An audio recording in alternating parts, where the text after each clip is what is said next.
have some really great speakers this morning. They are with Napkin Venture. First is Tina Cannon. She was the CEO and co-founder of PetsMD.com, the leading online pet health resource acquired by Pet360 in 2011. She's also the co-founder of Bookavet.com, an online real-time veterinary appointment application. Ms. Cannon has been a featured presenter at various technology events, can't get my tongue to go with the rest of me, and has mentored numerous startup businesses. Ms. Cannon is the entrepreneur in residence at Texas State University and has been a guest blogger for CBS, BNet.com. Prior to her entrepreneur experience, she was a financial auditor and a business consultant in the private sector. Cannon graduated from Texas State University with a bachelor's degree in accounting. All right. And then I didn't do that. Yeah. Is that what that is? Yeah. Okay. Now let me read Eve Richter's. Eve Richter has served as the emerging technology coordinator in the Economic Development Division at the City of Austin, helping businesses, startups, entrepreneurs, and individuals in the tech and other sectors to grow and be successful in the Austin community. She also has worked to attract businesses in targeted industries to Austin. She maintained a consulting service for small businesses in the Sacramento region for 10 years, helping companies get control of their back office and front office operations. She refers to her experience as a combination of business consulting, matchmaking, and cheerleading. She's a marketing and social media whiz and loves bridging the gap between a company's value offering and the consumer who will benefit from it. She has undergraduate and master's degrees in business administration, government and public affairs, public policy, studying at both California State University, Sacramento and UT Austin. She has served on the board of Austin Women in Technology and currently serves on the board of Technology Advisors Group. All right, y'all are up.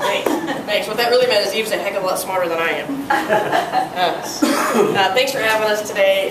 What a great room. What a great room. I think like everybody in the city is right here that we need to or want to engage with. So it's fantastic. Thank you very much for having us. We're just going to run through today some things that may be new to you, may not be new to you, maybe things that you consider, or if you have friends, family that are thinking about starting a small business or already have one, or just have that entrepreneur kind of attitude that they want to do something, they just don't know how to do it. We're going to help save you some time by going through some of the mistakes and pitfalls that we see over the course of our life.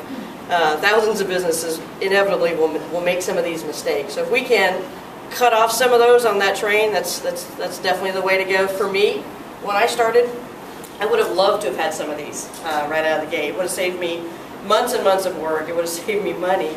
And I would have been successful a heck of a lot sooner than I was. So to that, let's run through. These are just a selection. Just a few. I know, we argued a lot about which are really the top three in each kind of category. And we'll open it up to you guys as well to kind of go through a little bit of storytelling, but we'll keep storytelling to a minimum of some of the other mistakes that you've seen in your experience, because this is quite a room. There's a challenge. We're happy to solve it. Yeah, the Even Tina show, the road show continues. So this is what we hear a lot, right? Got this great idea. I love it. And inevitably, the first one that thought of it too. I know it's new. Inevitably, it's something like this, right? I'm a big fan of these cartoons, right? I invented a music device that reads your brainwaves and plays the songs that you want to hear, and it's great. So there's a little partner that throws a mug right at his head. Hey, look what I invented. Right? It's not always what you think is a great idea is a great idea. Sometimes it's just an idea. And it's up to us to wrap some structure around what that idea is to see, is there a market for it? Are people willing to pay you for it? How are you going to roll it out? Just because you think it's cool and nifty doesn't mean anybody else will besides your mom. There's a company in Austin doing something very similar. They've been at it for a good 3 years. They've pivoted like 3 times. They're still trying. We see a lot of that. And those are hard conversations to have with friends and family, or for us clients when they walk in and they walk through their idea with us. And we kind of go, so what's your day job? Oh, I'm a DJ. Okay, I think you should go to work tomorrow. Like, some of those ideas are just not going to happen. More ideas you'd like to share? Anything else in there? And so we see a lot. So the number one thing that we see, and this is probably one of her pet peeves, is the lack of validation.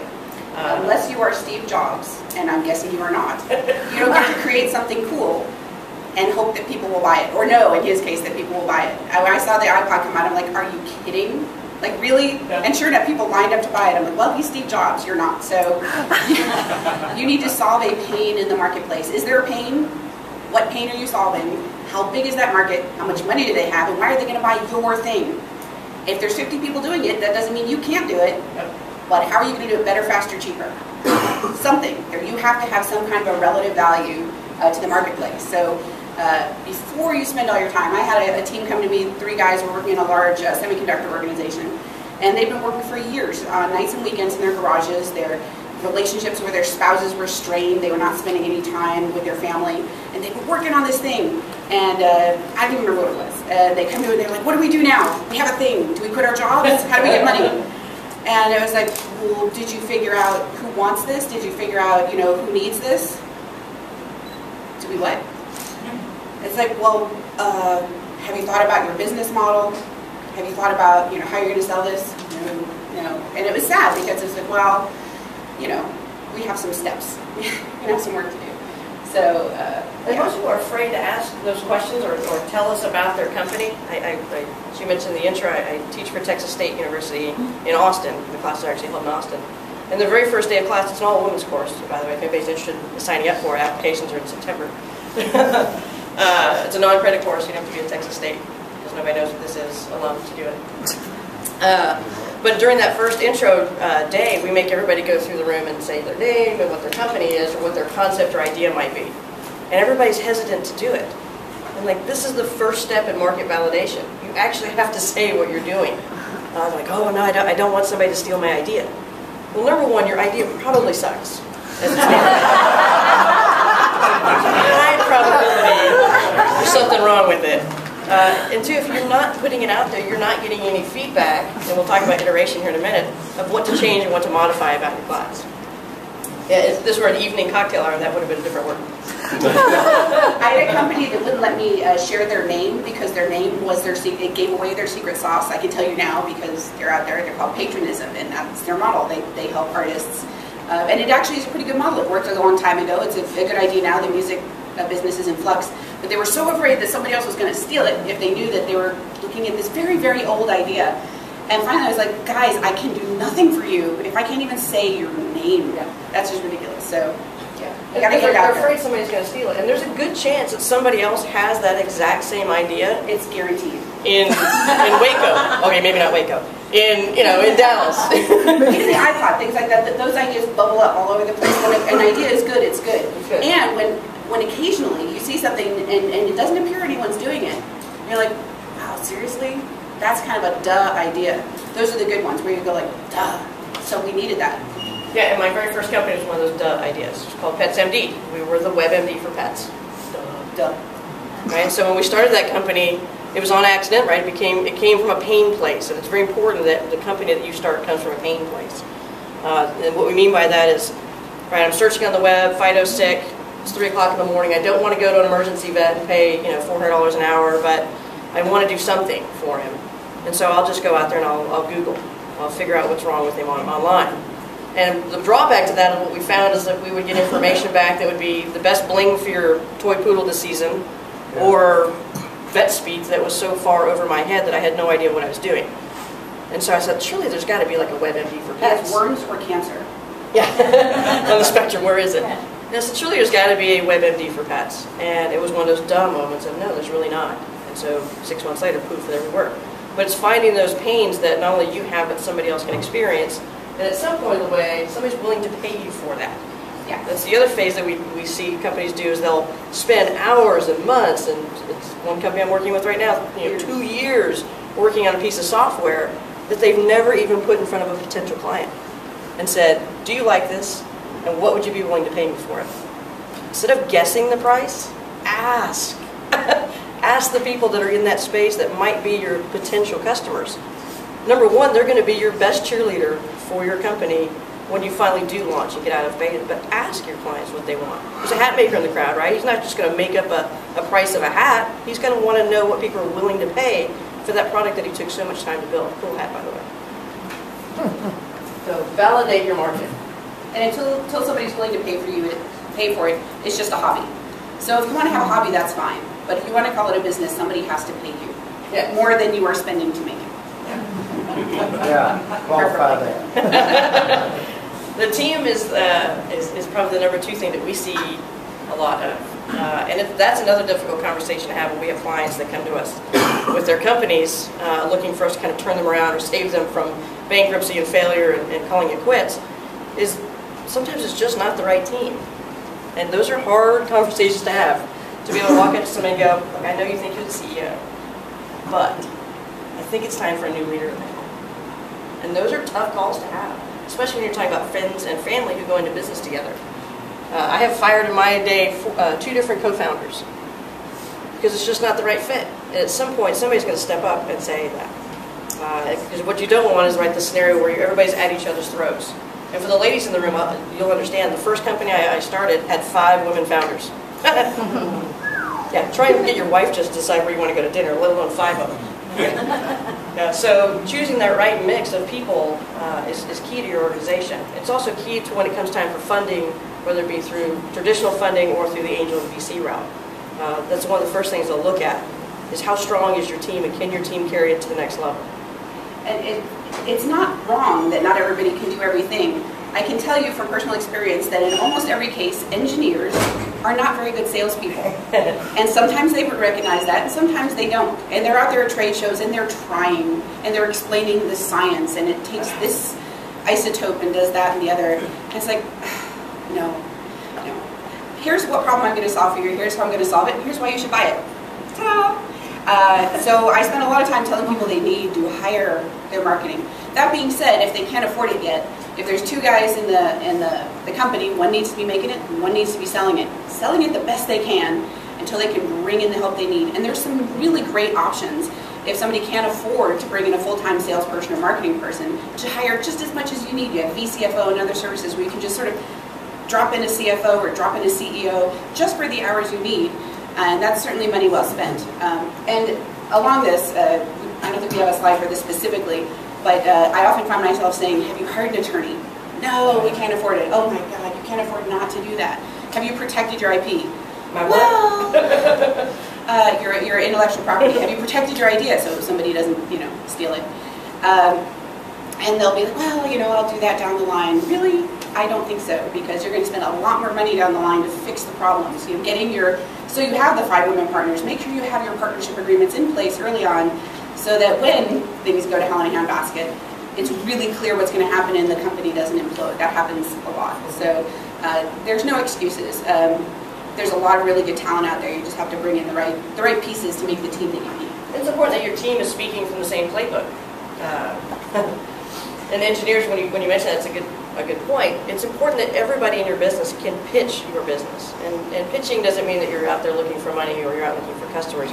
But just the simple, we all did it this morning, right? We all did kind of a pitch about who we are, what our company is. And those who are, if you're talking about a 2-3 person shop, and one of them is that engineer that, you feed Cheetos and stick him in the corner and he codes all day long. That guy still needs to be able to stand in front of a room and say, this is the widget that we build, this is what it does, this is how much this widget is. In a way that your grandmother can understand it. Yes.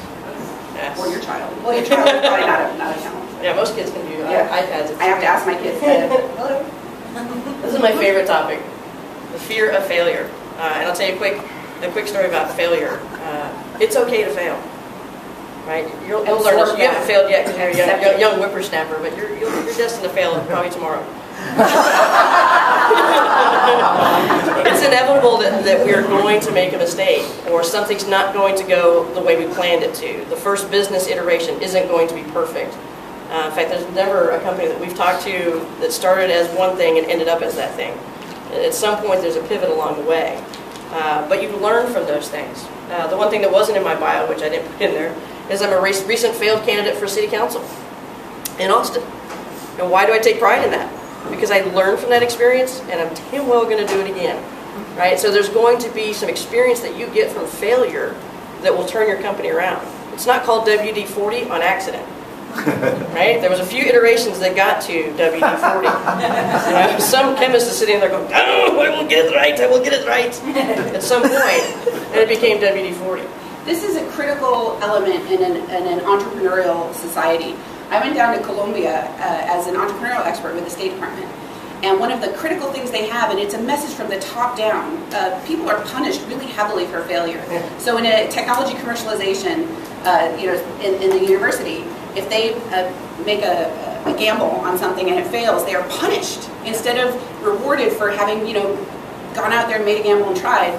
They're punished, and that message trickles down. And people, when I said that to a room full of Colombian business people, they just went, oh, fail fast. What are you talking? They come to me like, oh my God, what do you mean fail? It's like, it's not failure. It's part of your cycle. If you're going to fail anyway, might as well do it quickly and spend less money, time, and effort, and find the thing that will work. So it's just part of a process, just this iterative process. You try, fix something, maybe that doesn't work out good, but you learn things to take it to the next thing, and hopefully you're moving in an upward direction. And that is endemic in that culture. And they said, well, how do we solve this? I was like, my God, for the country? A little over my pay grade. But I mean, the only thing I could think of was like modeling, getting some people down there to show them how it's done, doing some trades. And actually we're working on that now. We have some folks coming up from Medellin, and I'm really excited about some of the partnerships we'll be able to have and teach. But it's something that has to take place in your culture. So when you have, if your parents, my grandmother, may she rest in peace, would have been horrified at my starting my own company. That is not a job to her. I have a comfortable government job with a pension. Guaranteed, technically, pension. These days, I hear on the radio every day about somebody who we've downgraded everybody, Scranton, Pennsylvania, everybody's getting minimum wage. But in her mind, it wouldn't, running your own business is not, when are you going to get a real job, kind of a thing. And I would tell you, my parents, while they're quite supportive, don't necessarily understand it either. So you have to just believe it with your bones that you can be successful at something. You just have to find just the right thing. And sometimes it's a question of telling somebody, as this friend of mine says, tell them their baby's ugly. It's a really difficult thing to do. Honey, your baby's ugly. I'm so sorry. Well, we can do a little makeover. Maybe find you a better looking baby. I don't know. But it is that fail fast. Not only fail, but fail fast. Like that software should not be sitting in development for the last 2 years. Somebody should be out there using it, trying it, telling what works, what doesn't work, right? Microsoft fails fast every day. How many guys reboot like at least once a week, right? That's failing fast, and then there's a Microsoft update, right? Their product's never finished. It's never done, and neither will your product ever be done. And until you stick it out there on the market to actually find out what's wrong with it, you can't fix it. So once you go through fail, execute, fail, and then iterate, then you get to do it all over again. You just keep doing that cycle over and over and over. But until you have the gumption to actually stick your neck out there and do it, you won't know what you're doing wrong to fix it, to make it better. Or so you validate your market first, maybe you won't have to fail as well. But it's all part of the process. The struggles that we see are a little bit different than some of the mistakes. And this is, now they're kind of in business and they're trudging along, and they're drinking their own Kool-Aid too long. And so they lack that real strategic vision, which is what we talked about earlier about sometimes you got to put new players in place who have that, who haven't been at the water stand too long. And the main thing that happens is really just lack of focus, right? They get so involved in, I've got to get all these little elements of the software right. I've got to get the restaurant set up just perfectly. And they lose complete focus of what it means to actually run their business. Or looking ahead to what they plan to do with their business. Do they want to run it forever, have a lifestyle business? Absolutely nothing wrong with that. Having a business that you like doing and you can do it successfully for the rest of your life, that's wonderful. Do you want it to be bought? Do you want to be purchased? Well, then that's a little bit of a different path, and we need to think about packaging you up with a nice little bow so that somebody can come and just buy you. Do you want to be merged? Do you want to just sell your assets, license your technology, whatever that is?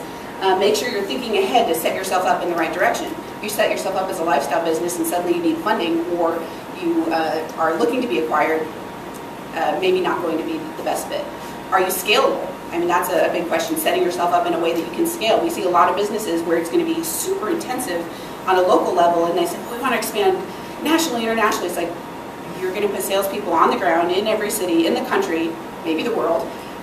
Do you have any idea what that's going to cost you? And they really haven't thought that one through. So really thinking ahead and setting yourself along the path that's going to land you where you want to be, and working your way backwards. We were telling somebody the other day, think ahead. You want to be acquired for $5 million? Well, let's work our way backwards. Then you need to do this and have this kind of value, and you need to work out to here, and this kind of funding you need, and this is, all the way back to here's how we're going to price your thing that somebody wants to buy.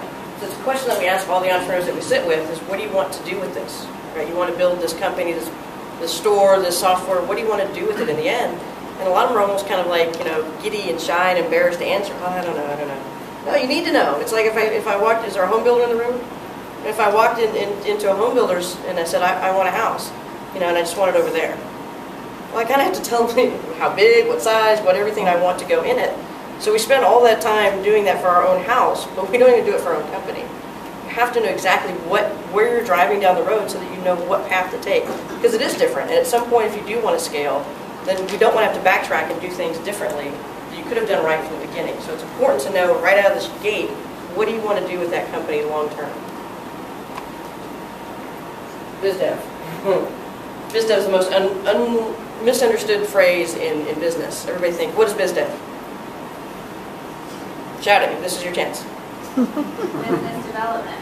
Okay. No bobcats. Yes. This is your sales guy? That's what most people think. Oh, that's your sales guy. Goes out there and wears a suit and carries that little tag-along bag. He's doing business development out there somewhere. Money to run your business, right? Do what? Finding support to run your business. Finding support to run my business to a certain extent. Yeah. It's a whole package. It's a From whole branding package. to service Package. to quality. What channels are you going to sell it through? Are you going to sell it yourself? Or do you need to develop other channels? Are you going to be selling it through stores? Or are you going to be selling it online? What channels are you going to use? Are you going to be partnering up? Are you going to be sales direct, on the phone? What are you going to do to develop the clientele, different groups of clientele? Am I going to sell to corporations? Am I going to white label this and license it out? Am I going to sell one-to-one through the internet? All these different kinds of options, and you've got to be filling that pipeline or pipelines. Decide what order you're going to be doing that and developing that all the time. Yeah, I think a lot of people during the biz dev process, they don't understand how this works. And the last bullet point on there is, are you thinking big? And a lot of the entrepreneurs that we talk to assume, well, I'm sitting in my kitchen running this company. I can't possibly call Cisco and tell them this cool little router device that I developed, because Cisco's huge. Talk about Metcalf, you can. I mean, Cisco has no idea how big or small you are. They just want to know, is what you have, that intellectual property you have, or that product that you have, something that's going to plug in nicely to their system. My very first partner that I had with PetsMD was PetSmart. I did it from my kitchen table. They had no idea how big or how small my company was. They just knew that what I had is something that they could plug in nicely to their company. Think big during business development. It's not always, I'm just going to go get this customer down the street, and I'm going to go over here and I'm going to get this customer down the street. Think beyond that and push yourself a little bit further each time to go for the big dog right down the street. It's a lot easier to sell to one big dog than a whole bunch of little dogs. Yeah. No one's time to bring on a true expert, because this is not a sleazy salesperson kind of job. This is a job for a big strategic vision thinker who can put these unique deals into place that'll move your company down the road a heck of a lot faster. I'd much rather sell to Microsoft than I would sell to each one of you one at a time. I think this is a whole topic in itself. So everything's I need money. Really? Yeah. Do you? That's the first question. Do you actually need the money? And if you need the money, what kind of money do you need? And how much of it do you need? And what are you going to use it for? And a big one, are you all in? I mean, that's one. Have you mortgaged your house yet? Have you maxed out your credit cards? Have I what? I'm sorry. Do you believe in your idea? Have you asked your parents? Have you asked your friends? No. You're willing to go ask a perfect stranger for money, but you aren't confident enough in your idea to ask your friends and family. We call it the 4 Fs: founders, family, friends, and fools.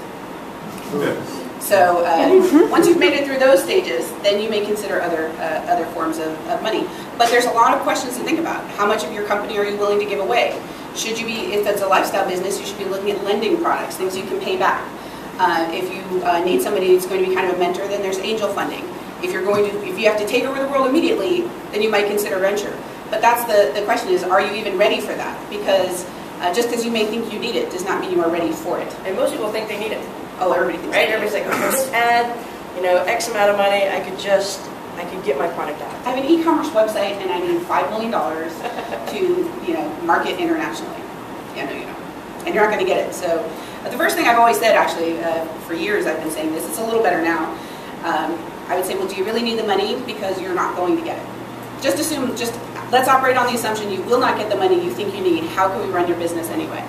And there's a kind of development that we kind of subscribe to called Agile, or lean development, which is you get your minimum viable product, get it out the door, and just start fixing it incrementally show some market traction, now you might be able to get a funder interested. And the vast majority of the time, the people that we talk to say they need funding, they haven't had any of those other things that we talked about already today in place at all. They don't have a minimum viable product, they don't have a marketing plan, they don't have a strategy to get it out and roll it out to different markets, but they just know in their mind they need a little extra money. Sounds like our government. Well, here's another thing. Even though you're asking your stuff. friends, family, fools, and founders, please don't give your dad 50% equity in your company, or promise for the love of God anybody equity in your company before you, if you think you're ever going to take anyone else's money ever. People get their cap tables all muddied up with, well, I've given this equity here and that equity there, and so did my website, and I gave them 20%. And then it gets really muddy, and people get really wary of investing. So out of the gate, you assume that your equity in your company isn't anything, because your company isn't really, it has no valuation yet. And so people are like out of the gate, like, oh, I'll just give you 10%. And, oh, you're going to do this for me. Like, suddenly you've got 200% out there, and you're stuck. Now you really can't do what you need to. Like Facebook, right? They just IPO'd not too long ago. What a disaster. But during that process, one guy really did well. He was the guy that when they first opened their office, they couldn't afford art. So he hung art and did custom art pieces for their office space, and they couldn't pay him cash because they didn't have any. So they gave him equity. Now he's sitting on a couple of $1 million worth of stock for throwing art on the wall. So you have to think big picture too. The equity that you give out now, what's it going to be worth when you finally do hit your mark? And is that the right exchange that you're giving people and valuing your company? But money's a whole different topic. Most lifestyle businesses definitely should go for some kind of repayable debt. We're seeing in the market now a big trend in the convertible debt notes from that's the way to go. That's the way to go early on. From smaller investments, and then angel funding is a whole realm that is just, it's always been a good avenue, but even more so now because the cost of bringing your company to market is so much cheaper that we're seeing a lot of the VCs being shoved out of deals because their investment level is just so high that they are unfortunately missing out on a lot of great deal flow opportunities. And now we're seeing super angels, the growth of the super angel, which is sort of a hybrid. That's good. It's our last slide. The next slide says thank you. Reserve battery power. Yeah. I just got a smartphone for the first time, and it's telling me that a lot. So the bottom line is, before you're ready to start a business, ask the right questions. Seek out the advice that you need. Find an attorney. If you're already in business and you've kind of plateaued, if you haven't gotten your product to market, or you're just kind of making the same amount of money that you've been making, it's time to shake that little pot up a little bit and bring in some fresh blood that can help you. And whether it be a quick consulting gig, whether it be somebody that you actually physically bring into your company, shake that tree every once in a while and see what else can fall from those limbs. It's amazing what a fresh set of eyes can do. When you just go in and you look at it and you strip it down, and one of the things we've been doing with our clients, you just strip them down and just find where is the core of value in here, where are those things. And you may think this is your business model, but what within there is the kernel of value, and what can we do with that, and how can we use that asset to create other business lines that are going to make a much better profit for you. So it's those are some uncomfortable conversations to have, but it's sure better to have them and make some money than not have them and slave away in a garage for another year. So it's even if you can't bring on a consultant, that market validation piece, sit down 20, 30 of your potential customers and ask them the questions. Yeah. Just ask them 20, 30, 50, and use that information to improve what you're doing. And you can do that in different markets too. A lot of our clients are in the software gig, and so they don't necessarily need to ask people directly here, or maybe they're going to launch here in Austin. So I tell them, pick up the phone and call somebody in Ohio. Call 50 potential clients in Ohio. Do your pitch, do your spiel. These are people it's going to be a year or two before you even get to that market. Cut your teeth on kind of what their responses are before you kind of damage some of those relationships locally that you might be considering selling to. One of my favorite stories, one of her students, she had didn't even have a prototype yet. Didn't even have a prototype. She said, well, who wants to buy the thing? I don't know. Put up a website asking people to express interest in purchasing. She said, well, I don't have a product yet. Well, they don't know that. If they're interested in it and they're willing to pay you for it, then you'll build it. Somebody sends you a check, go build them the product. And so she did that. She threw it up on a web page. Yeah, and threw up a Facebook page as if it really existed. Mocked it up, prototype, made it look like it was physically there. Discussed the pain in the marketing messaging. Spent a couple $100 on Facebook ads to draw people to that site. I said, test it over a week, 2 weeks, and 30 days, and see what kind of response you get. And she had a couple hundred people that said that they were interested in buying it. I'm like, great, now we're off to the races. Now let's build it. Before you think what somebody might want or assume what they might want to buy, ask them. Questions, comments, concerns? What was the other comment? What's the thing that he always says? Sudden emotional outburst. I'm totally stealing that. I have to say, it sounds like y'all have been talking about me all this time, you know. I'm retired, just a volunteer right now, and that's all I do. I enjoy that. Nobody pays me. I don't look for anybody's money. I enjoy that. That's part of business I like. But I was in agriculture business, agriculture equipment business. As an auctioneer, people would leave their stuff there, so I would end up selling it throughout the month. I was kind of forced into the business, didn't mean to be there. It grew into about $1 million business, you know. So, I mean, growth, you know. And so, but anyway, some of the things that I hear you saying, I'm kind of like an alcoholic. I hate to admit that I failed, you know. One of the steps is admitting is a big thing. It's hard, yeah. But something I didn't hear you say was, and I felt like, of course, I blame my failure on the economy. I had to find something. Sure. But something I didn't hear you say was establish a good accountant, per se, under your funding. Lawyer, I thought I was wrong, not by establishing that, all the legalities of it. But the accountant, I felt like, was a big thing that I did not. Not everybody needs that right away. I mean, sometimes you can get by. Product-based probably more so with cost accounting and... Well, I felt like an accountant is probably as important or more than the attorney. Because, you know, somewhere or another you're going to need some accountability that I wouldn't really, I could just spend it. As long as you have your entity set up, so you've got to have the lawyer to set up your entity, and then certainly I would not do your own taxes. Yeah, I'm an accountant myself, so I feel your pain, and I actually hate accounting, and I don't do my own, I hire out for it. Because it's one of those things. Will not do her own accounting. It's one of those things that, well, a dentist doesn't do their own teeth, so. I don't know you told me, but an accountant has a personality, you better watch him. That's why I'm not an accountant anymore. That's why she didn't succeed as an accountant. My professor asked me that, in fact, yeah, along the way. But those are those key things that you can hire out for, whether it be human resources, marketing, accounting, IT. We all don't need an IT geek running around our business. But it's important to have those core groups that are around for you and behave as if you're a big business. Human resources is another one people don't necessarily put into place. As they're putting their team together, you see these young companies grow and they start adding people. They don't think about what their company culture is going to be like. They don't think about. They think a ping pong table is the answer. Yeah. Let's put a ping pong table. We'll have beer day. You know, they can wear shorts and decorate. But there's a lot more to HR than that. Unfortunately, you can outsource that stuff. You don't have to do it. Hire an HR manager in your firm right away. You can hire just as much as you need to come in and just drop it in. Here's your policies and procedures. Here's your employment agreement. Especially when you're creating things. I mean, you need to protect your property. So you bring in your developer and they develop something on your time. Who owns it? You've got to make sure you got all that stuff there in place. So I would say all those areas of professional services, you need to have those in place. But if you haven't validated your idea and aren't going to have business anyway. You got nothing to count. Yeah. So, yeah. Peanut gallery? Any other questions from them, comments, quick stories? Throw us a business challenge. Sorry, 30 seconds. Don't pick a town that has only one draw.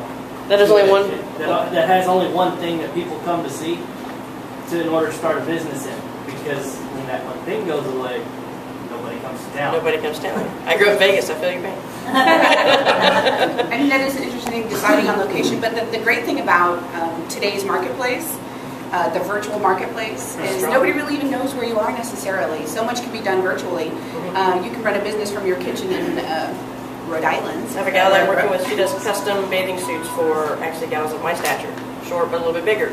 And it's all a custom fit. You send her your measurements. She started out with just a little shop and doing it locally. I said, you got to scale this thing. Like, there's more of me out there. I've seen me at the buffet line. And so she now she's selling them online. So even though it's a custom thing that you feel like maybe you need that person right there, there's ways to work around that and scale that business bigger, especially using the online marketplace. And that scaling is certainly a question we see quite a bit.